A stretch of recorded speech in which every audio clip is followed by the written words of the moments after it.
Assalamualaikum warahmatullahi wabarakatuh. Kesombongan adalah penyakit hati yang bisa menutup kebenaran, bahkan bagi orang yang merasa paling dekat dengan Tuhan. Tapi Allah punya cara tak terduga untuk menundukkan hati yang keras. Kadang, lewat hal yang paling kecil. Bahkan, lewat mulut polos seorang anak kecil.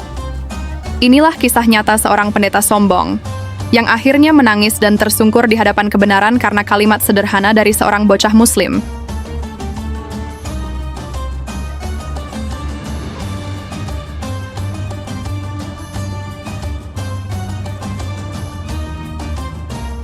Di dunia yang penuh dengan debat dan perpecahan, terkadang manusia merasa paling benar hanya karena ilmu yang ia miliki.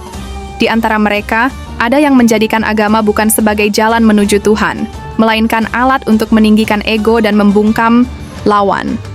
Namun, Tuhan punya cara sendiri untuk menundukkan hati yang keras, bahkan lewat seseorang yang dianggap tak berarti, seorang anak kecil yang polos namun berhati jernih.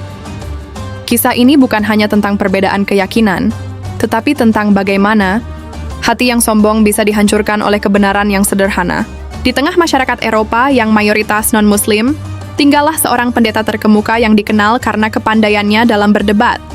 Namun kepandaiannya itu justru melahirkan kesombongan.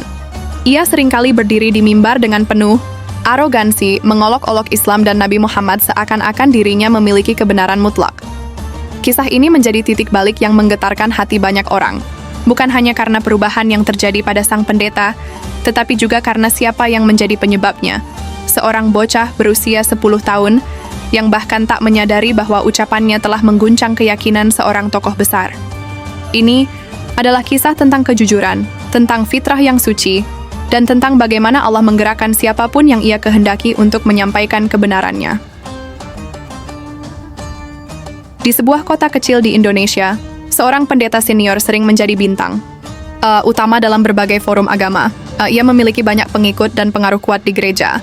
Namun dalam setiap ceramahnya, ia tidak hanya mengajarkan ajarannya, tetapi juga mengolok-olok ajaran lain. Islam menjadi sasaran favoritnya. Ia menuduh Al-Quran penuh kebohongan dan mencemooh Nabi Muhammad sebagai manusia biasa yang tidak layak dijadikan panutan. Dalam hatinya, ia merasa telah memenangkan banyak perdebatan dan menganggap Islam sebagai agama yang lemah. Ketika ia mendengar ada komunitas kecil Muslim di pinggiran kota, ia tertawa. "Mari kita buktikan siapa Tuhan yang sejati," ujarnya kepada para pengikutnya. Dengan penuh kepercayaan diri, ia mendatangi masjid kecil itu, membawa buku, catatan, dan niat untuk mempermalukan siapapun yang berani melawan argumentasinya. Saat ia berdiri di tengah lapangan tempat umat Muslim berkumpul setelah sholat, ia berbicara lantang. Ia menantang siapapun dari kaum muslimin untuk berdebat dengannya tentang siapa Tuhan yang sebenarnya. Tidak satu pun orang dewasa berani maju. Mereka tahu pendeta itu terkenal lihai dalam memutarbalikkan fakta. Para lelaki hanya menunduk, para wanita menarik anak-anak mereka ke belakang. Tapi tak satu pun dari mereka menduga, justru dari kerumunan itulah akan muncul cahaya kecil yang mematahkan kesombongan besar.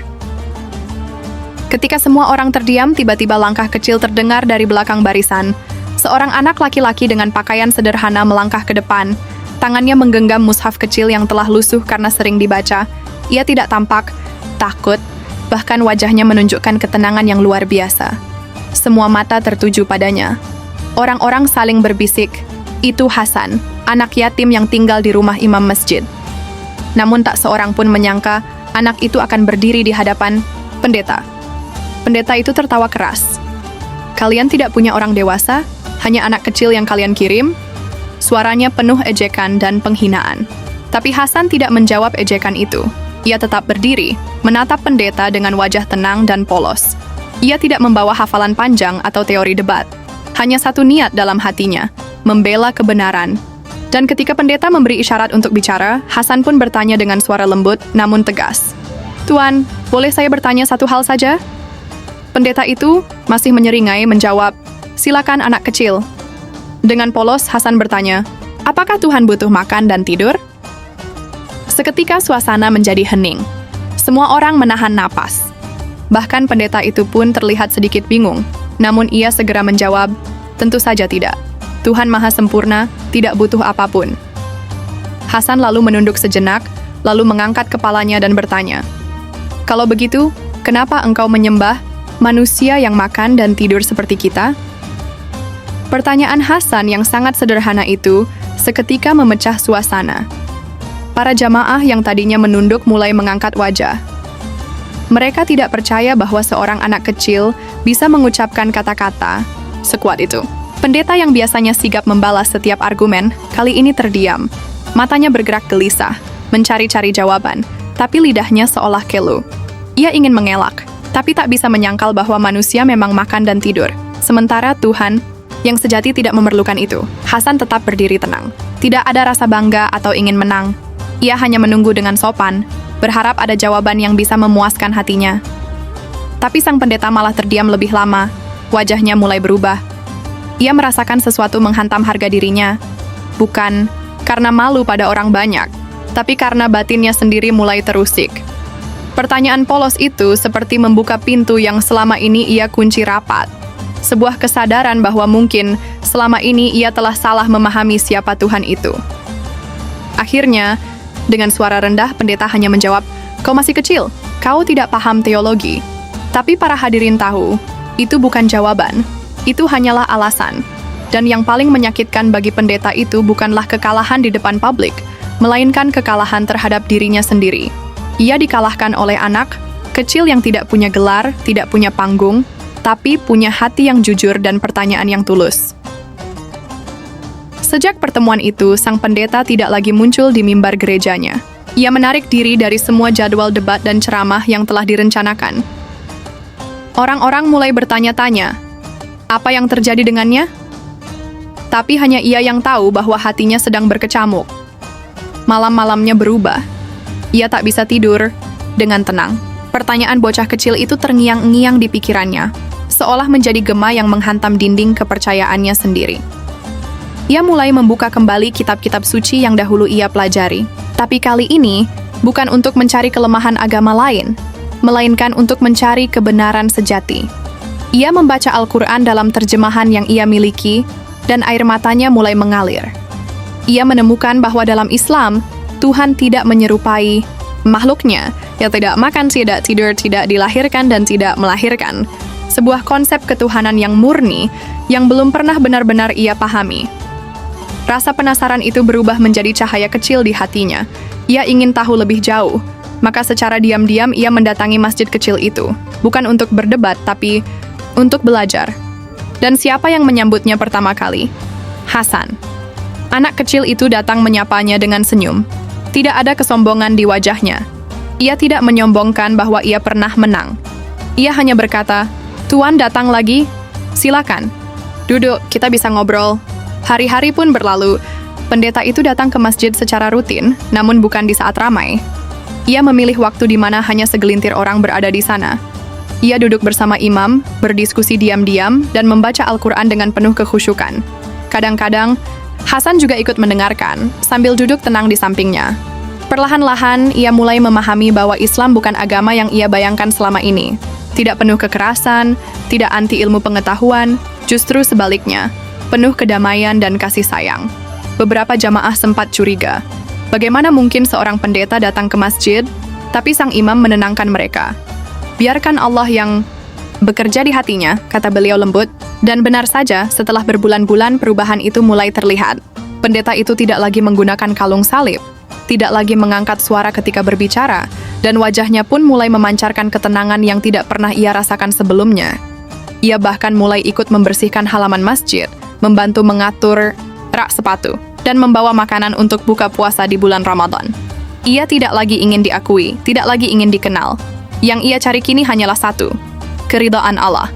Ia ingin menebus tahun-tahun yang telah ia habiskan dalam kesombongan, dengan sisa hidup yang sederhana namun bermakna. Suatu hari Jumat yang cerah, setelah khutbah usai, imam naik kembali ke mimbar. Ia mengumumkan bahwa ada seseorang yang ingin menyatakan syahadat di depan jamaah. Semua mata tertuju pada lelaki berjas abu-abu yang berjalan perlahan ke depan. Tidak semua mengenal wajahnya, tapi sebagian yang pernah melihat perdebatan dulu langsung tersentak. Pendeta itu, bisik seseorang. Suasana berubah menjadi haru. Dengan suara terbata namun mantap, pria itu mengucap 2 kalimat syahadat. Air matanya menetes deras dan ia tak kuasa menahan tangisnya. Setelah itu, ia langsung memeluk imam dan kemudian berlutut mencium tangan Hasan, anak kecil yang telah mengguncang hatinya. Aku pernah meremehkanmu, nak, tapi ternyata lewat mulutmu, Tuhan menunjukkan jalannya padaku, ujarnya lirih. Tangis pun pecah di seluruh penjuru masjid. Tidak ada yang sanggup menahan air mata. Setelah itu, ia mengganti namanya menjadi Abdullah, hamba Allah. Ia tidak pernah lagi kembali ke gereja lamanya. Sebaliknya, ia menjadi pelayan masjid yang rendah hati. Tidak pernah lagi berdiri di podium, tapi keberadaannya memberi pelajaran besar bagi siapapun yang mengenalnya bahwa hidayah bisa datang dengan cara yang paling tak terduga, dan bahwa ilmu tanpa hati hanya akan melahirkan kesombongan. Hasan, anak kecil yang menjadi kunci perubahan besar itu, tidak pernah merasa dirinya luar biasa. Ia tetap menjalani hari-harinya seperti biasa, mengaji, membantu imam, dan bermain bersama teman-temannya. Tapi satu hal yang tidak pernah hilang dari dirinya adalah kejujuran hatinya. Ia tidak pernah membanggakan apa yang ia lakukan. Saya hanya bertanya karena saya penasaran, ujarnya suatu hari saat diwawancara oleh seorang jurnalis muslim. Tapi pertanyaan polos itulah yang menjadi tonggak sejarah kecil dalam komunitas mereka. Sejak saat itu, masjid kecil itu menjadi tempat belajar lintas agama. Orang-orang datang bukan untuk berdebat, tapi untuk mengenal Islam dari dekat. Dan semua itu dimulai dari satu pertanyaan sederhana yang dilontarkan oleh seorang anak yatim yang bahkan belum balik. Sebuah bukti bahwa Allah bisa menggunakan siapa saja untuk membawa cahayanya, bahkan seorang bocah. Pendeta yang kini menjadi Abdullah sering menceritakan kisah itu kepada anak-anak baru yang belajar di masjid. Jangan remehkan kata-kata kalian. Jangan remehkan iman yang kalian bawa. Karena saya jatuh karena satu pertanyaan. Dan saya bangkit karena cahaya yang dibawa oleh seorang anak kecil, ujarnya suatu hari, sambil menatap Hasan yang sedang tersenyum di pojok ruangan. Sahabat sekalian, dari kisah ini kita belajar satu hal besar, bahwa kesombongan dalam ilmu akan merusak hati, tapi keikhlasan dalam mencari kebenaran akan menyelamatkan jiwa. Pendeta itu bukan orang jahat, tapi hatinya tertutup oleh rasa paling tahu. Dan Allah tidak membuka pintu hidayahnya dengan kekuatan debat, tapi dengan kelembutan seorang anak yang berkata jujur dari lubuk hati. Jangan pernah meremehkan siapapun. Bisa jadi seseorang yang terlihat lemah atau biasa saja, justru membawa kunci yang membuka pintu kebenaran bagi banyak orang. Dalam kisah ini, seorang anak kecil menjadi perantara Allah untuk mengubah hidup seseorang yang sebelumnya sombong dan keras kepala. Dan betapa indahnya cara Allah bekerja, tak terduga tapi penuh hikmah. Semoga kisah ini mengingatkan kita bahwa siapapun bisa menjadi agen perubahan. Bahwa hidayah tidak melihat usia, status, atau gelar. Hanya satu syaratnya, hati yang tulus dan terbuka. Dan jika hati kita siap menerima kebenaran, maka Allah akan membimbing dengan caranya yang paling indah. Wallahu a'lam. Wassalamualaikum warahmatullahi wabarakatuh.